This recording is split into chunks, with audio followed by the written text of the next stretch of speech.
Hello friends, welcome to மாங்கனி சமையல். இன்றைக்கி நம்ம மாங்கனி சமையலில் மீதமான சாதத்தை பயன்படுத்தி நல்ல மொறுன்னு கிறிஸ்பியான ஒரு டீ டைம் ஸ்நாக்ஸ் ரெசிபி தான் பார்க்க போகிறோம். பொதுவாகவே நம்ம வீட்டில் சாதம் மீதமாயிடுச்சுன்னா அதை தூக்கி போடவும் மனசு வராமல் என்ன பண்ணுறதுன்னு தெரியாமல் யோசனை பண்ணிகிட்டு இருப்போம். அந்த மாதிரி டைமில் சாதத்தை வச்சு நம்ம இது மாதிரி ஸ்நாக்ஸ் செஞ்சு கொடுக்கலாம். டேஸ்ட்டும் ரொம்பவே நல்லா இருக்கும். குட்டீஸ்லேருந்து பெரியவங்க வரைக்கும் எல்லோரும் விரும்பி சாப்பிடுவாங்க. சரி வாங்க, இப்போ இந்த மொறு மெதுவடை எப்படி பண்ணுறதுன்னு பார்க்கலாம். ரைஸ் வடை பண்ணுறதுக்கு நான் 1 கப் சாதம் எடுத்துருக்கேங்க. இது மதியம் வடித்த சாதம் தாங்க நான் ஈவினிங் டைமில் எடுத்துருக்கேன். இதே நீங்கள் ஃபர்ஸ்ட் நாள் செஞ்ச சாதம் இருந்தாலும் ஃப்ரிட்ஜில் வச்சுருந்து எடுத்துக்கோங்க. ஜில்னஸ் போனதுக்கப்புறம் மிக்சியில் போட்டு அரைச்சிக்கலாம். இந்த ரைஸ் வடை பண்ணுறதுக்கு ஃப்ரெஷ்ஷாக அப்போ செஞ்ச சாதம் இருந்தாலும் சரி, பழைய சாதம் இருந்தாலும் அதை வேஸ்ட் பண்ணாமல் நம்ம இது மாதிரி யூஸ் பண்ணிக்கலாம். இப்போ இந்த சாதத்தை நம்ம மிக்சி ஜாரில் மாற்றிடலாம். சாதம் மட்டும் தண்ணியில் போடாத சாதமாக பார்த்துக்கோங்க. மீதாச்சுனாலும் ஃப்ரிட்ஜில் வச்சுருந்துட்டு மறுநாள் கூட எடுத்து செஞ்சுக்கலாம். இப்போ இது கூட கொஞ்சமாக தண்ணி தெளிச்சு விட்டுக்கோங்க. 1 டீஸ்பூன் அளவுக்கு சேர்த்திங்கன்னா போதும். சேர்த்துட்டு இப்போ நல்லா நைஸாக அரைச்சி எடுத்துக்கலாம். இப்போ சாதத்தை நல்லா நைஸாக அரைச்சி எடுத்தாச்சு. தண்ணி மட்டும் அதிகமாக சேர்த்துடாதீங்க. 1 டீஸ்பூன் அளவுக்கு சேர்த்திங்கனாலே போதும். அப்போ தான் சாதம் நல்லா நைஸாக மையும். இப்போ இதை வேற ஒரு மிக்சிங் பவுலுக்கு மாற்றிடலாம்.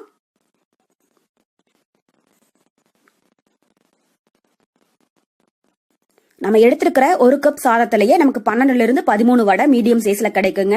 உங்களுக்கு வடை அதிகமா வேணும், இல்ல சாதம் எந்த அளவுக்கு இருக்கோ அதுக்கு தகுந்த மாதிரி எடுத்துக்கோங்க. இப்ப இது கூட பொடியா கட் பண்ணன ஒரு பெரிய வெங்காயம் சேர்த்துடலாம். வெங்காயத்தை இந்த அளவுக்கு நல்லா பொடியா கட் பண்ணி சேர்த்துக்கோங்க. கூடவே பொடியா கட் பண்ண 2 பச்சை மிளகாய். நான் 2 பச்சை மிளகாய் எடுத்திருக்கேன். நீங்க உங்க காரத்துக்கு தகுந்த அளவுக்கு சேர்த்துக்கோங்க. கூடவே ஒரு 1/4 இன்ச் அளவுக்கு இஞ்சியை குட்டியா கட் பண்ணி வச்சிருக்கேங்க, அதையும் சேர்த்துடலாம். அப்புறம் பொடியா கட் பண்ணன கொஞ்சம் கருவேப்பிலை, பொடியா கட் பண்ணன கொஞ்சம் மல்லி இலை,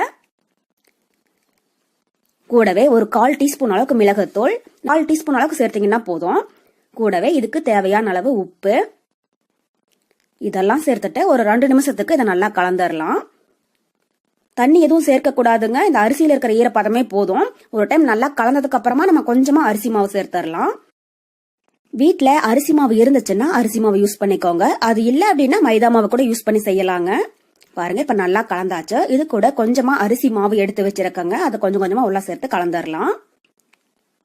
மாவு நமக்கு கரெக்டா வடை மாவு பதத்துல இருக்கணுங்க. அதனால அரிசி மாவு அளவெல்லாம் கிடையாது. உங்களுக்கு எந்த அளவுக்கு தேவைப்படுதோ அதுக்கு தகுந்த மாதிரி அரிசி மாவு சேர்த்துக்கோங்க.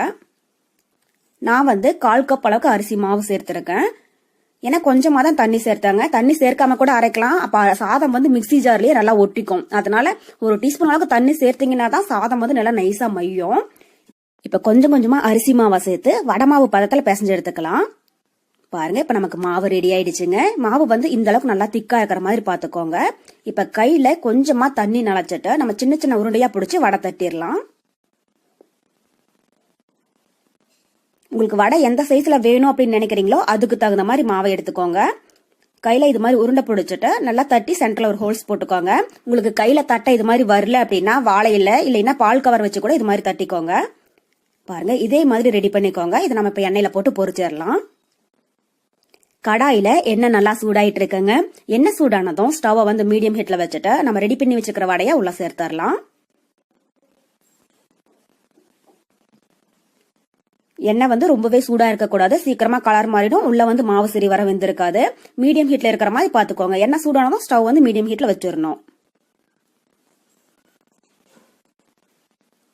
இப்ப மீடியம் ஹீட்லயே ஒரு 2 நிமிஷம் இருக்கட்டுங்க. ஒரு சைடு நல்லா பொரிஞ்சதுக்கு அப்புறமா அடுத்த சைடு திருப்பி விட்டுறலாம். பாருங்க, இப்ப வடை ஒரு சைடு நல்லா பொரிஞ்செடுத்து அடுத்த சைடு திருப்பி விட்டுறலாம்.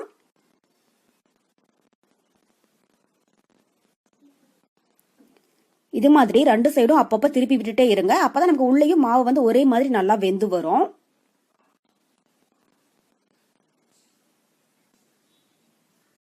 பாருங்க, நம்ம வடை இப்ப 2 சைடும் நல்லா பொரிஞ்சு கோல்டன் ப்ரௌன் ஆயிடுச்சா. பபிள்ஸும் ஒரு 90% அடங்க ஆரம்பிச்சிடுச்சுங்க. இந்த ஸ்டேஜ்ல நம்ம வெளியில எடுத்துடலாம். இதே மாதிரி எல்லா வடையுமே பொரிச்சு எடுத்துக்கோங்க. அவ்வளவுதான், நமக்கு இப்போ ரொம்ப ரொம்ப சுவையான ரைஸ் வடை தயாராயிடுச்சு. இனி சாதம் மீதமாயிடுச்சுன்னா அதை வேஸ்ட் பண்ணாம இது மாதிரி ஸ்நாக்ஸ் செஞ்சு கொடுங்க. வீட்டில் எல்லாரும் விரும்பி சாப்பிடுவாங்க. இது ஈவினிங் டைமில் டீ காஃபி கூட சாப்பிட்றதுக்கு ரொம்பவே அட்டகாசமாக இருக்கும். ஸோ கண்டிப்பாக நீங்களும் இதே மெத்தடில் ரைஸ் வடை செஞ்சு பார்த்துட்டு எப்படி இருக்குன்னு கமெண்ட் பாக்ஸில் சொல்லுங்கள். என்னுடைய இந்த ரெசிபி வீடியோ உங்களுக்கு பிடிச்சிருந்தா லைக் பண்ணுங்கள். உங்கள் ஃப்ரெண்ட்ஸுங்க கூடயே நிறைய ஷேர் பண்ணுங்கள்.